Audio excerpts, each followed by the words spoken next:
Hey, runners and walkers, what an exciting time to be in Indianapolis. Can you believe the Final Four, the Carmel Marathon, the trees bursting out in flowers? You know what we are doing. We are having fun in 21. This is week 12 of the Indy Runners and Walkers Spring Half Marathon Training Program.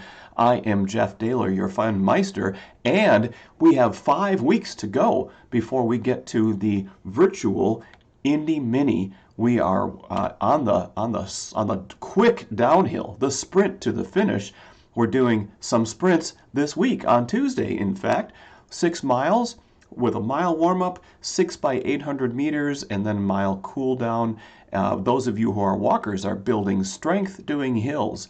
So on your 6 by 800 meters, do this. If you don't have a track to work with, get out there. Just do 4 minutes at about a level 7 out of 10 level of effort, okay?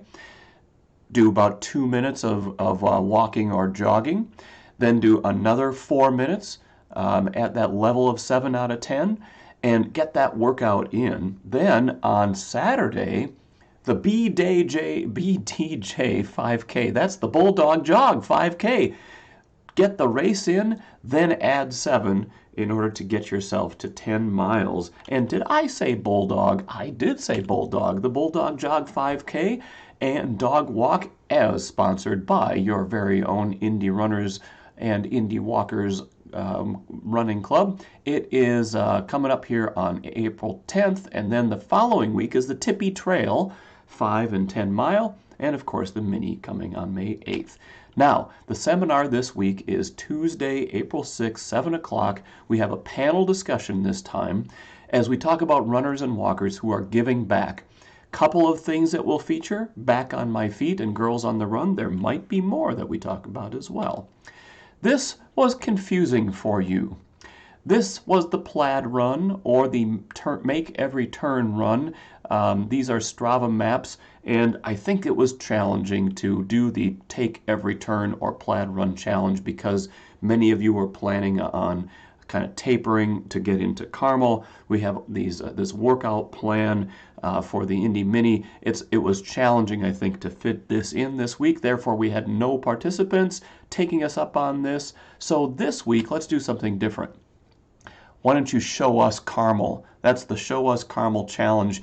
Here's Steve Williams with Indy Runners setting a personal best 2:42:50 at the Carmel Marathon. Oh my gosh, what a rock star. So if you want to participate, send me an email at halfmarathontraining@indyrunners.org with a photo of yourself, or post a photo of yourself on the Indy Runners or Indy Runners in Training Facebook page. You will be entered in the drawing for some Indy Runners swag.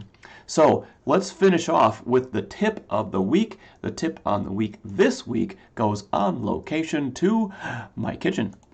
The tip of the week is race day food. What do you do for nutrition? Well, I start with toast.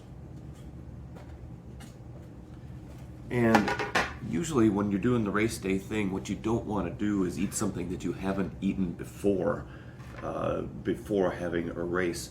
There was one nutritionist that said you need some protein, and so try like an egg sandwich. I tried an egg sandwich. It didn't go well. Oh my gosh, my gut felt like a rock. And so my deal is peanut butter and honey on toast. And the reason is, of course, that you get some sugar with the honey, and some carbs with the toast, and some protein with the peanut butter. And then I also do a glass of water. And I do this about an hour before I toe the line. Sometimes maybe an hour and a half.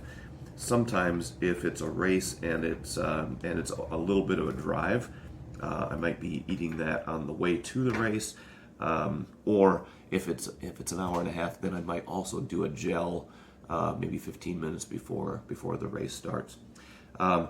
If it's a long run, then the glass of water turns into a glass of Gatorade.